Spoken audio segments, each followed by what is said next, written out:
One of the oldest and most revered sailing events in the Mediterranean, the Rolex Giraglia, and its co-founders and organizer, the Yacht Club Italiano, have been supported by Rolex since 1998.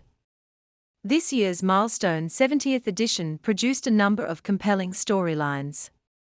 As overall winner of the offshore race, Red Bandit from Germany showcased the talents and development of a crew formed predominantly of young sailors. The race's other main prize, line honours, went to the Australian maxi Blackjack, whose crew are campaigning in Europe after years of success in the Southern Hemisphere. Iconic locations, compelling action, camaraderie and tradition, uniting to create a memorable edition of the Rolex Giraglia.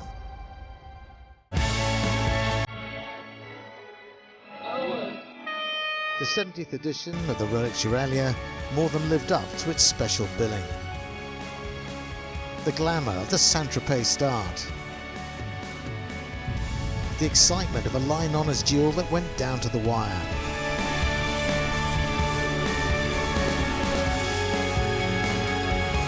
The allure of the magical Giraglia rock.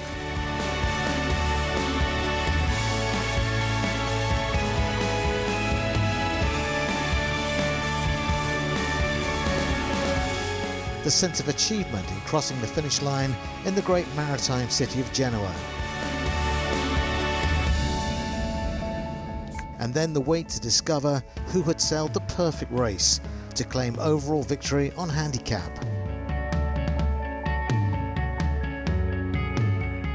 Achieving that, Red Bandit, a TP52 from Germany. Her crew of young sailors demonstrated incredible skill and commitment, earning a place in the Rolex Giraglia record books and the praise of their owner. To have won the Rolex Giraglia is an absolute dream. To have done it against really very strong competition is completely incredible. This historic race has always been challenging and rewarding, and this year was no exception. The Rolex Giraglia 2023.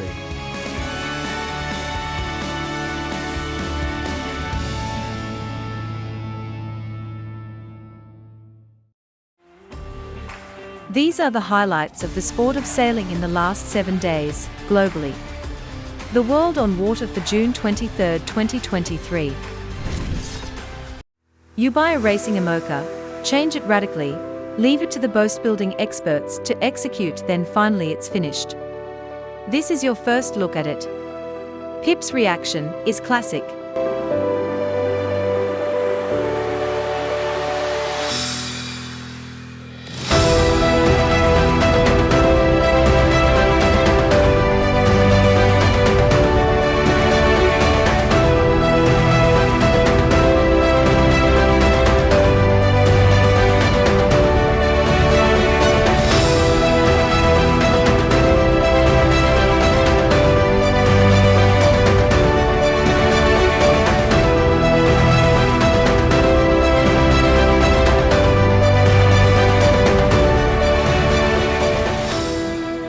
We are Sailing Only Media.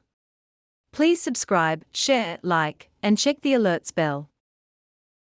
On day 5 of the International Moth World Championships in Weymouth, England, the wind was from the southeast, and the forecasts showed a brief time when it would be above 8 knots.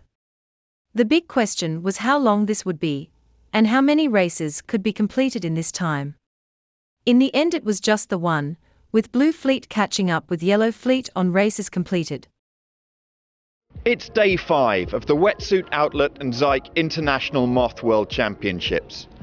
Tantalisingly, there is breeze here in the marina, but out in Portland Harbour it's very light from the southeast at the moment.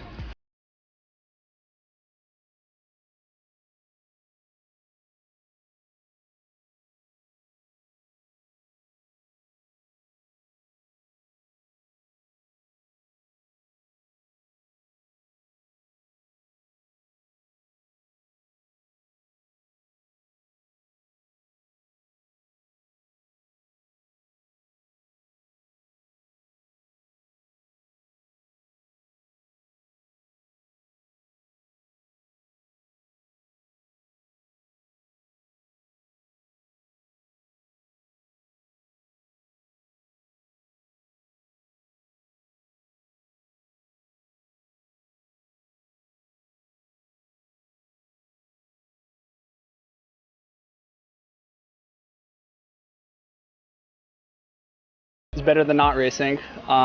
It was very stressful, light patchy air, but made it around the course, so definitely can't complain. Brooks, how have you been passing the time today? I rigged, I put on my wetsuit, then I took off my wetsuit, ate some food, sat here, I sat over there, I sat up there, sat over there. Can you still a little waffle? And back to you in the studio.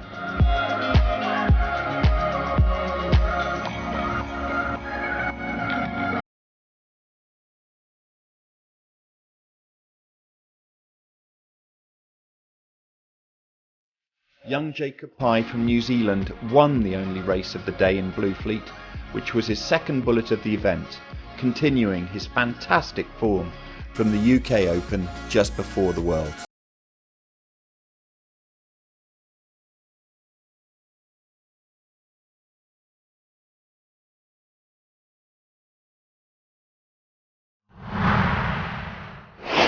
The battle lines have been drawn at Superyacht Cup Palma, with the unveiling of the class divisions for the 2023 celebration of sail and racing set to get underway on day one. Having been denied the trophy last year on countback, Sverige, with Bowie Becking again adding his considerable experience to the race crew, will be out to make amends on the Bay of Palma.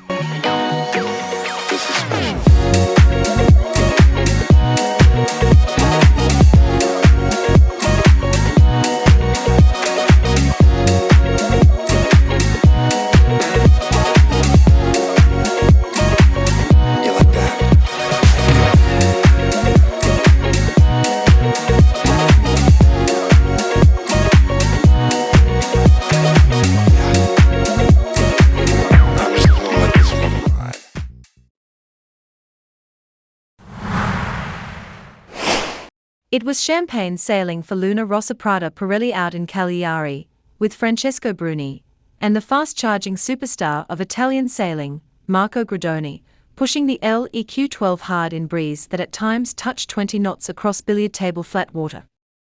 Checo explains. We're here with Francesco Bruni, helmsman on board Luna Rossa. Gecko, solid conditions, beautiful, flat, breezy. Very nice day. Weather-wise, we had a very nice Mistral medium between 13 and actually between 11 and 20 knots, so very nice flat water. Unfortunately not the waves we're going to see in Barcelona, but that's what we had today, and we had a lot of fun sailing today. Besides the usual, what was your focus on today? Well, we did like pretty much every day a little bit of testing, straight line testing at the beginning of the day, and then some course racing against the chase boat, and some pre-starts. And at the end of the day, we focus a lot on a couple of specific maneuvers, and so we focus a lot on those specific ones and try to improve this. Was pretty easy conditions today, so we did some good maneuvers also. At some point it seemed like you guys were slowing down and bearing away and picking. Yeah, we were trying a few accelerations. It's always an important phase where you can gain or lose a lot of meters if you do it right. So we focused our attention a lot on that. We had very few moments with mistakes today, but overall it was a pretty good day. And it seemed breezy. How come you guys stayed with the J1.5? Well, we're just having our forecast was for the Mistral to slowly drop until lunch. So we're always waiting for that drop that never happened. With the forecast it's always up. And actually at the end of the day we saw the biggest puffs of the day. So we're just a little bit off pace with the forecast, but we just accepted the sail was not the right one. Structurally was fine and was maybe not the best performance, but it was good. Keko, if I'm not wrong, for the AC75 of the previous campaign, leeways angles were within 1 degree. Of course, depending on the foil. Is there any big difference with these wings? No, not much, to be fair. If you do a mistake you start sliding to leeward, but overall I don't see huge differences. The boat is a little bit, well, proportionally is a little bit lighter than last Cup. It will be the 75 lighter than last Cup, but with bigger foils. So yeah, I don't expect huge differences. And between helming on starboard and port side, is there any, do you feel the one foil a bit more slippery in terms of side force than the others? Well, there will always be a difference between the foils on leeway. It's one of the biggest question when you test. And if you have slightly different foils, it's very likely that you will have a slightly different leeways. Yeah. Having said that, there are many ways to change that, but if you have different foils, you can expect different leeways. But there's not a magic recipe, there's not a magic number that is better than another one. Sure, depends also on the cant angle and Exactly. Checco, per concludere un commento in italiano per i tifosi. Bellissima giornata a Cagliari, maestrale, quelle che chiamiamo normalmente condizioni champagne, e oggi erano quelle giornate, quindi è stato molto divertente. Siamo usciti un po' presto, ma una mattinata veramente di quelle belle belle.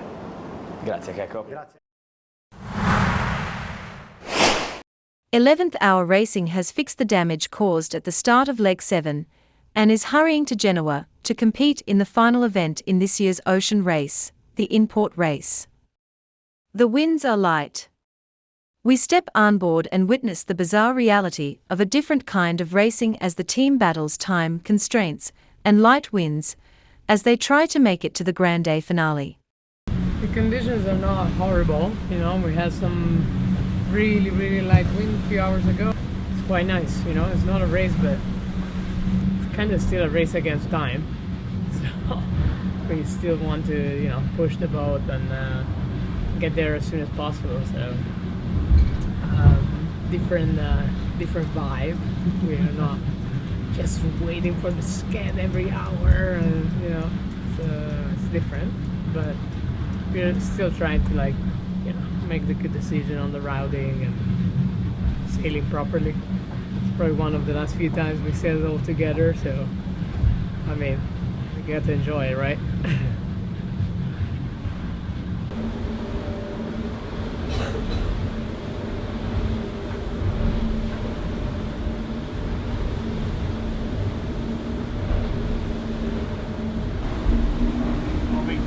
Carry this breeze for a little while, be a handy little time saver. Clearly we're not racing, but we're certainly racing the clock, and it's everyone's ambition to be in Genoa as fast as humanly possible. So yeah, trying to make all the right moves, just threading our way down past the Cherbourg Peninsula, just down past Alderney, where you get a good little push from the current. Had a nice little rain cloud as well to give us a bit of extra pressure, and now we're yeah, ripping along at 25 knots. Just aiming just to lure the Guernsey. Hopefully this breeze will hold, and yeah, we don't get too much of a wind shadow, and we can use this pressure to sort of try and push down to Ushant for as long as it holds. So yeah, not quite the same as racing, but certainly we're trying to get every bit of speed out of the boat, and yeah, anything we can do to get to Genoa faster is a good thing. I think the weather's going to be pretty light and tricky once we get to Biscay, so we can tell this speed all the way that it wouldn't be 10 days, it would be a bit quicker.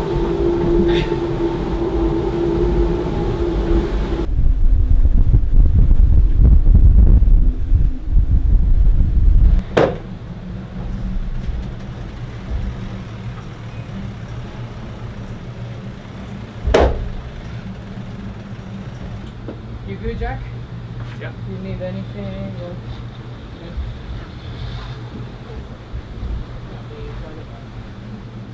Got a heel on. Yeah. Got a wedge in the corner. For bass. Sailing to Genoa, which is great. We weren't sure we were going to be able to. Obviously not in the situation we would have liked, but I guess make the best of a bad situation. Obviously sort of the pressure's off, I guess, the pressure of racing's off, but we're trying to get there as fast as we can. So everyone's sort of pushing the boat but not really taking any risks with it, and everyone's in a pretty good mood given the situation. But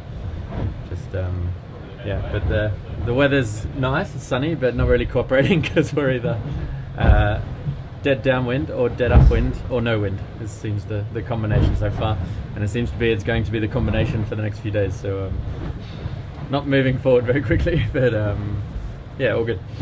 We've got some good upwind matching against a little cruising boat down here. He's currently going a lot better than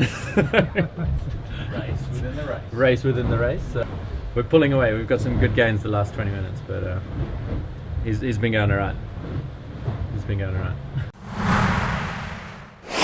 Leg 7 of the ocean race has certainly been one to remember. So much drama. Ahead of 11th hour is the remaining ocean race fleet on the way to the finish in Italy. Wholesome PRB reports from the English Channel.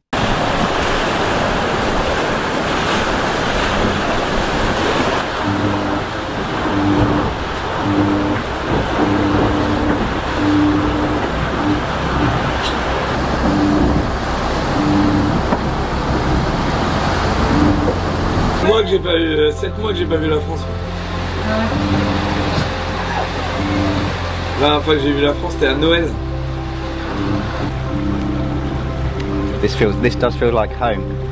We sail around this coastline so much in the Figaro for the last 10 years. And maybe like this little bit here, maybe 4 times, 5, 6 times every year. And then we're going to go to North Brittany, which is like 12, 14 times every year. Feels like coming home. But we're not going to stop. We're just going to keep going south. Or we might stop because there's not much wind and quite a lot of time. We might actually go backwards. There we are. Morning. Merci. Bah non, pas mal. Ils sont à 8 nœuds, je crois. Ils sont à 8 nœuds. Dans le soleil. Léger à droite du soleil. Malizia, ils sont dessus là. À peu près pareil.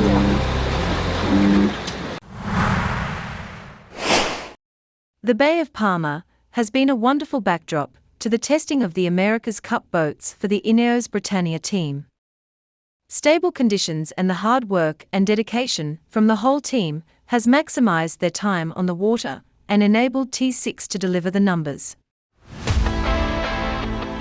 We've been in Palma since October last year. We've had a really good block of testing. Yeah, looking forward to the move to the venue in Barcelona.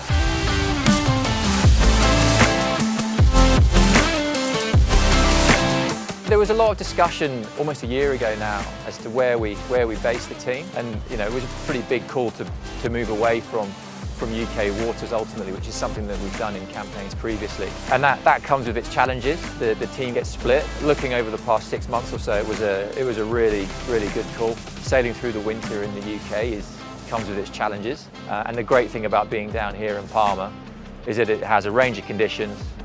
The climate's generally pretty kind to us, and it just enables us to get more hours on the water.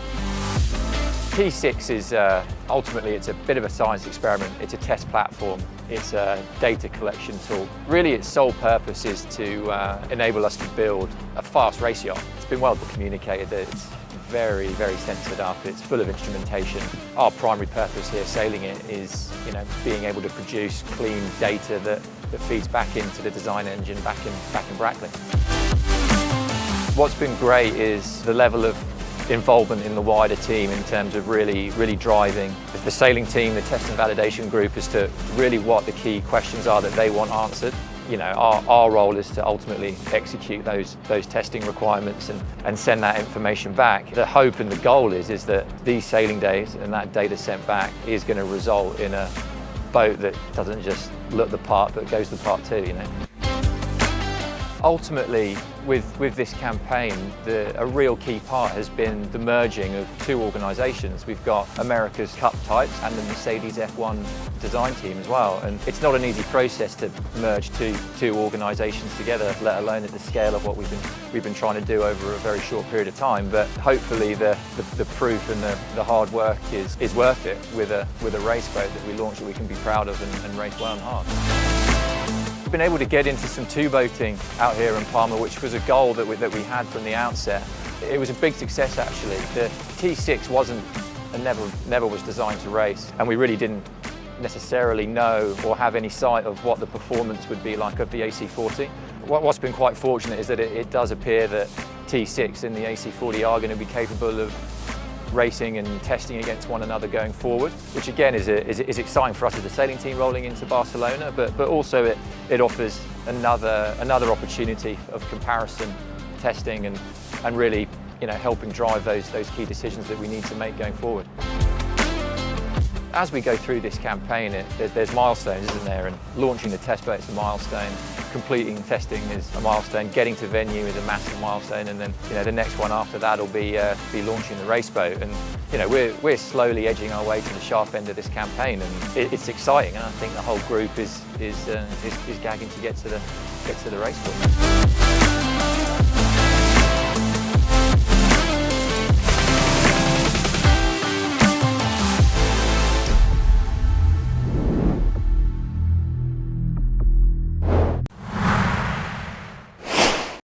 With 1 day to go until the conclusion of the Formula Foil World Championship, back after last year's positive experience on Garda Trentino, and organised again by Circolo Surf Tour Bowl, on behalf of the Italian Sailing Federation, there have been 23 races so far out of the 25 scheduled. The event, which began last Saturday, was characterised by a generous week of wind, which kept the athletes from Switzerland, Poland, Czech Republic, Portugal, Slovakia, Spain, Norway, Argentina, Lithuania, Sweden, Germany, Great Britain, Holland, as well as Italy, very busy.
John Emmett, British Olympic sailing coach, has been busy this week, and he has covered two events, the Moths in the UK and the Ilkas at Kiel Week. He talked to the happy winners.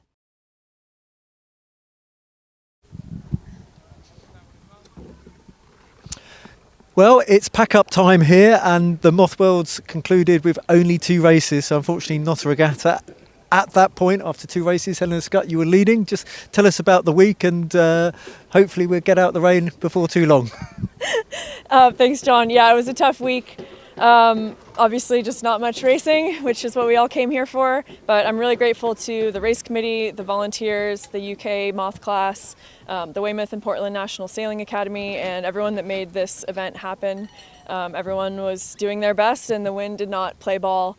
I'm proud of myself for putting 2 pretty good races together. You had a good lead after 2 races. Thanks, yeah. Just have to be ready to capitalize when you do go racing, and this doesn't show in any results, it's intangible, but just keeping my head in the game every day when it was, continued disappointment, and trying to stay positive and motivated. Yeah, I mean, the boat part was lovely, people were very focused, and actually looking, even after 2 races, there wasn't any surprises for me for the people I saw at the front of the fleet. It's the people I've been talking to all week, and that's a very interesting thing. What's for you next? I mean, I'm sure you want to pack up before you get too wet, but further afield than that. So a big transition for me right now. I'm actually about to fly back to San Francisco, where I've been living and working, and then in a couple weeks I'll be full-time in Barcelona as a mechatronics engineer with American Magic. Brilliant, that's what we wanted to hear. We're trying to get it out of you earlier, and that's really exciting. There's a lot of AC guys here. What will be next for you in terms of your Moths? I had a little chat with Jacob, and he's already bigging up next year. Yeah, I'm planning to bring my Moth to Barcelona. It has to go back to the US because of Carne stuff, but I am planning to have it there. Don't know how much I'll be able to sail it with everything going on, but for me, even if it's just a couple times a month, it's just for the soul, it's a good release. So I am planning to train a little bit, and then I'm really looking forward to the Worlds in New Zealand in 2024 at Manly Sailing Club. Brilliant. Well, very best of luck, and thanks so much for chatting to us. Thanks, John. Thank you.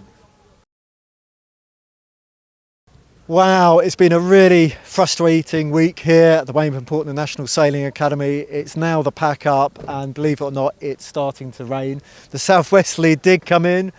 No racing today. Not quite sure what to say to all the visitors, but Jacob Pye, you won every race you sailed, and you must take some positives from that. Well, yeah, it's been a very disappointing last week for everyone here, and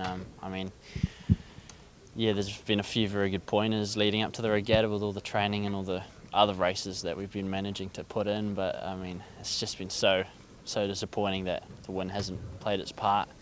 Some people were here for I think a month before the racing started. Yeah, well, they've almost made a better call because they've had a better time really. There was more wind before then, so unfortunately it's come to what it is. Yeah, and I'm looking in the background, and the southwesterly has come in. You were cut off by the time, but I just have to say, congratulations. You were the person who did the best in what was unfortunately a non-regatta.